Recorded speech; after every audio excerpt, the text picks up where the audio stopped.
We will start presenting the award to Senator Roberts, who just spoke. We're delighted to have with us tonight to do that General Michael Hayden, of course, a retired four-star Air Force general, a former director of the Central Intelligence Agency, former director of the National Security Agency, and many other distinguished positions in the military and civilian service. Thank you, sir. Thank you. Thanks for the opportunity to be here tonight. Senator Roberts was the chair of my oversight committee for much of my senior professional life. I'm really glad to be here to offer a few comments. General Boyd pointed out the seriousness with which the senator took these responsibilities. I began by commenting that he was the chair of my oversight committee. That is a structurally difficult framework in which to begin a lifelong friendship. And the senator and I have managed to do that. And he was tough. I have many unpleasant memories of being on Capitol Hill in front of his committee.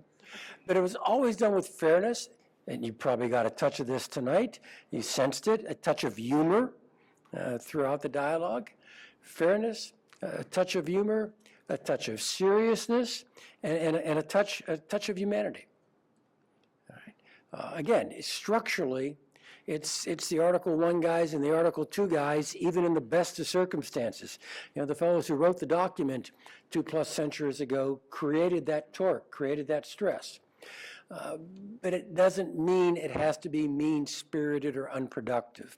And I just credit Senator Roberts for keeping that relationship on that level throughout. He and I were chatting at the table. He pointed out that he was on the committee, in addition to being chair, he was on the committee for a total of 12 years. He points out the first 2 years was spent learning the acronyms of the Intelligence Committee, and the next 2 years were spent teaching himself that there were actually indeed no stupid questions. And he began to ask those questions for the remaining 8 years that he has been on the committee. I've said this about others, but I really mean this about the senator. If you're on the intelligence committees, this is a labor of patriotism. This is a labor of love. This is a labor of service. You don't get roads built in the home district by being on the Intelligence Committee. This truly is a vocation of service. He did it in a non-political way. He did it with toughness, with fairness, with honesty. And as I mentioned before, he did it with a sense of humor. And Senator, you mentioned this at the table, but it was already in my notes.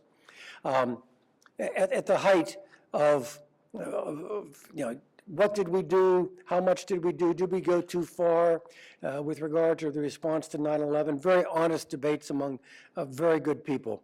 The senator was an even keel as we in the United States began to form not just along the Article 1, Article 2 lines, but along Democrat and Republican lines to argue what it was our intelligence community had done.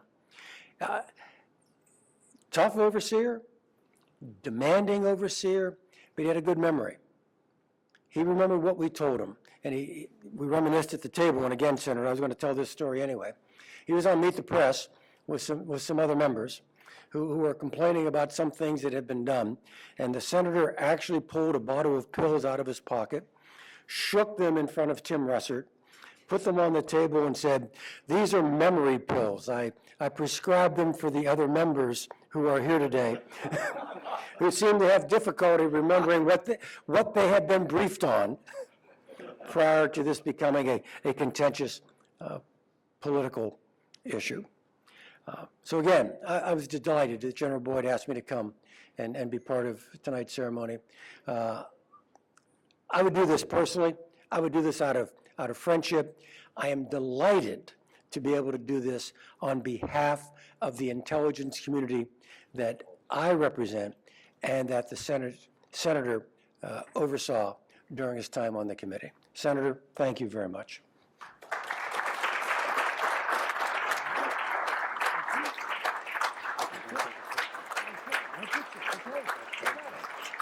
Thank you, my dear friend. Thank you.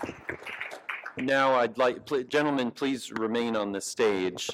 We'd like to take a picture when we finish. Now, I'm very pleased to introduce Senator Sessions, of course, four-term Republican senator from Alabama, serving with Senator Kaine on the Armed Services Committee, and as Senator Roberts alluded to, also playing a very important role with the Trump campaign.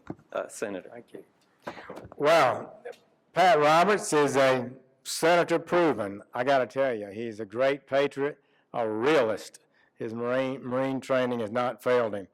Tim Kaine is one of our new guys. He is a rising star in the Senate. He has great talent and judgment. He is a good person. I like that. He spent a year in Central America with the Jesuits. I think he learned something. I think it was good for him there. He has served as a mayor, governor, and senator. I think only 20 people in our republic's history have had that kind of triple star rating in elections. But he's doing a great job in the Senate. We talked a year or so ago, over a year now, he and I did, about foreign policy and American policy cannot flip-flop every election.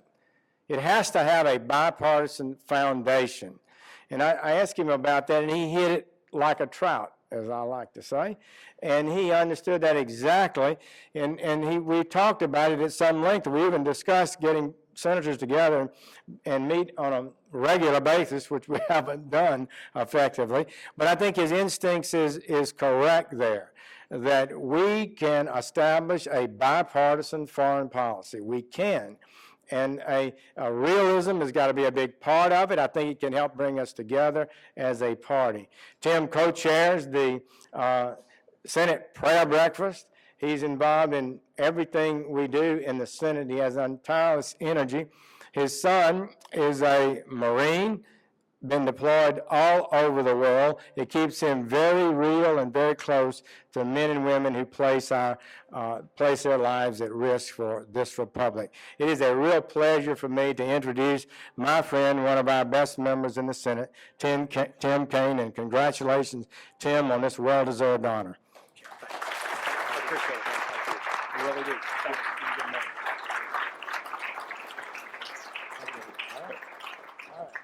All right.